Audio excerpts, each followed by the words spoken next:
So what's up ka-vibes? For today's gala vlog, pupunta tayo ng... Ano nga bang meron sa Quezon City? So, tara! So ayun, sumakay nga kami ng bus via QAW. Bababa kami ng Philcoa, Quezon City. 25 pesos lang po ang pamasahe kung galing kang Espanya, Manila. And dito nga madadaanan nyo ang Santo Domingo Church, and one of our videos i-feature natin kung ano nga bang meron sa Santo Domingo Church. And so ayun, nakarating na kami ng Philcoa. Siguro around 20 minutes lang ang biyahe. And napagdesisyonan namin na pumunta muna ng UP Diliman, Quezon City. Ayun, nakarating na kami ng terminal ng jeep papuntang UP Diliman, and 13 pesos lang po ang pamasahe. Ayun nga no, papunta na kami ng UP and excited na akong makalibot sa UP. 10 years ago kasi yung huli kong bisita dito, and tingnan natin kung ano nga bang meron sa UP ngayon. So, tara! Sa wakas, nakarating na rin kami ng UP, and masasabi ko na nare-relate ko yung lugar na to sa probinsya namin. Napakasarap mag-picnic dito, maaliwalas. Kung naghahanap kayo ng lugar with your family and loved ones or friends, may re-recommend ko to. Maganda dito mag-picnic. You should visit this place, guys. What's up guys? Nasa UP po kami ngayon and nag-iikot-ikot lang po kami kung ano ba yung mga place na pwede nyong puntahan. Actually, napakasarap dito mag-picnic. So you should try it guys. So samahan nyo kami. Tara! And yun nga, pinagpatuloy namin ang paglilibot dito, and napakaganda niya guys. Try nyo na pumunta dito. And alam nyo ba na ang University of the Philippines ay naitatag noong 1908? And around 1940s naman naitatag ang UP Diliman, Quezon City. And alam nyo ba na ang University of the Philippines ay isa sa prestigious universities dito sa Pilipinas? At karamihan sa mga nag-aaral dito ay talagang matatalino. And yun nga no, maraming nagpipiknik dito guys. Kung talagang gusto nyo ng magandang ambience with your families, friends, dito na ang recommended para sa inyo. Di naman kayo gagastos ng malaki, pamasahe lang, okay na. And sa paglilibot nga namin around UP Diliman, nakaramdam kami ng konting gutom. Kumain muna kami and nagpahinga bago umalis dito. And yun nga no, nakaalis na kami ng UP Diliman, and masasabi ko na napakaganda niyang place para sa bonding ninyo with your family and friends. You should visit it guys. So next up, Ninoy Aquino Parks and Wildlife Center, Quezon City. Ano nga bang meron sa Wildlife Center? And may registration nga po pala dito guys. 30 pesos for adults and 15 pesos for students. So what's up guys? Nasa Wildlife Quezon City kami ngayon, and dito naman tayo susubok ikutin kung ano yung mga meron dito sa Wildlife. So tara, samahan nyo kami. Hanapin namin si X. Ayan nga guys no, nilibot na nga namin ang Wildlife Center. Excited na ako makakita ng elepante. Meron nga po pala ditong iba't ibang klase ng mga hayop na dapat nyong makita dito sa Wildlife Center. Kagaya ng Burmese python, iguana,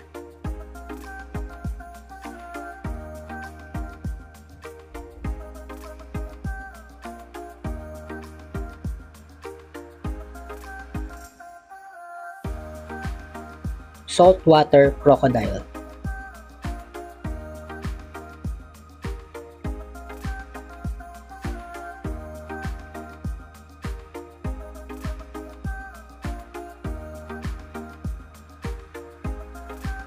Brahminy kite o kilala sa pangalang chestnut white kite.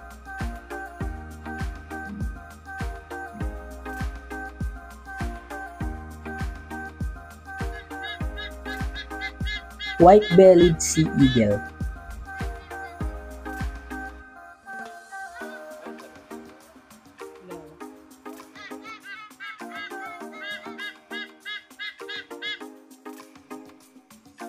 Rufous hornbill or Philippine hornbill.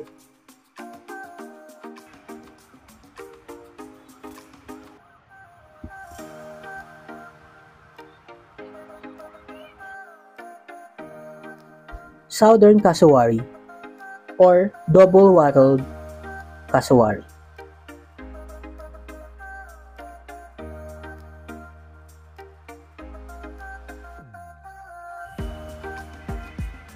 Crested serpent eagle or Philippine serpent eagle.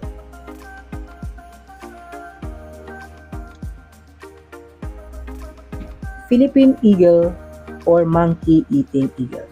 Ito yung pambansang ibon natin.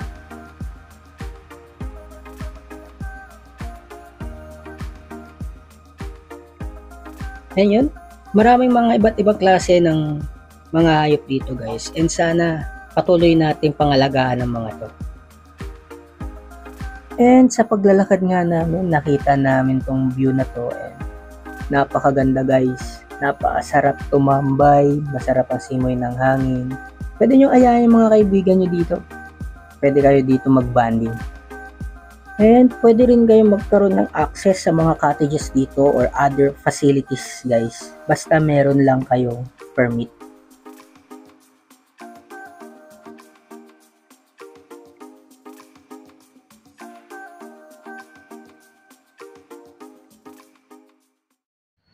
So what's up guys, kakatapos lang namin ikutin ang Wildlife Center dito sa Quezon City. So maganda siya, unfortunately hindi namin napasok yung isa sa mga exhibit dito kasi hanggang 4 PM lang po siya. Sayang inabot ako ng curfew. Oo nga, sayang. Pero overall maganda naman siya. Yun. Kung gusto nyo makakita ng mga iba't ibang klase ng mga hayop, dito lang kayo pumunta. Mura pa, 30 pesos lang po for regular and 15 pesos for students, senior citizen, and PWDs. And right after nga namin sa Wildlife Center, pupunta naman kami ngayon sa Quezon Memorial Circle. Ano nga bang meron sa Quezon Memorial Circle? At ano nga ba ang history nito? And ngayon nga, nakarating na nga kami ng Memorial Circle and it's been a long day and bigla kami nag-crave ng coffee. Naghahanap kami ngayon ng malapit. Sana meron. And sa wakas, nakahanap din kami ng coffee shop malapit. And mumupo muna kami para magpahinga saglit. And saka namin iikutin ang Quezon Memorial Circle.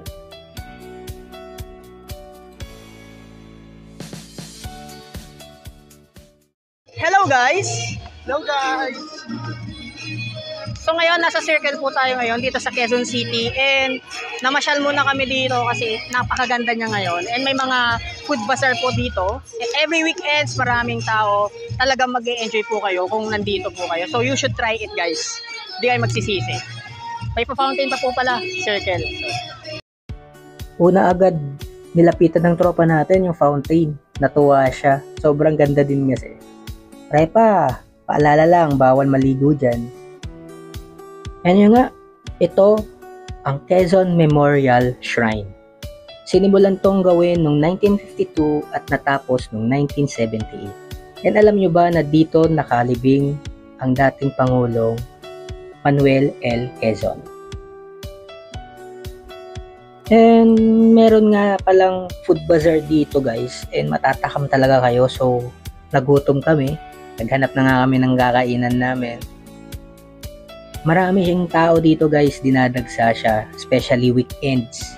Maraming dumadayo dito. Masarap din kasing pasyalan tong Quezon Memorial Circle dati pa. Dagdag mo pa yung food bazaar, mga parks dito, talagang maraming mamamasyal dito. So yun nga no, nakabili na kami ng pagkain namin and it's time for us to eat naman muna.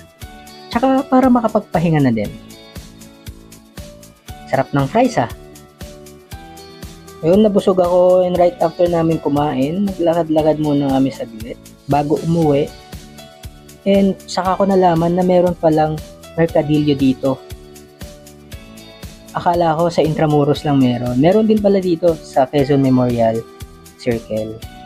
Maraming mga food stall dito or mga keychains na pwede nyong bilhin or magustuhan. May live band din dito guys, kaya lang hindi na namin naabutan kasi past 9 PM na siya. Sayang, hindi ko naabutan. Magre-request pa sana ako ng magagandang kanta. Ano ba yan? And sa paglalakad nga namin guys, nakakita kami ng magandang spot kung saan pwedeng mag-picture-picture pang profile pic. Ang daming tao talaga ngayon guys. Sobrang ganda din kasi ng place. So you should try it. Siyempre, hindi mawawala ang groupie namin bago umuwi. Peace! So ayun, it's a long day. Kaya we decided na umuwi na. Medyo pagod na din kasi ako. Papunta na kaming sakayan papuntang Espanya. Ayun, nakasakay na kami ng e-bus. And yun, masaya kami ngayong araw kasi marami kaming natuklasan sa Quezon City. And hindi lang yan ang mga places na meron ang Quezon City. So yun guys, no? Kung nagustuhan nyo ang video natin ngayon, please like, share, and subscribe to my YouTube channel para updated kayo sa mga susunod pa nating mga videos. Thank you and God bless.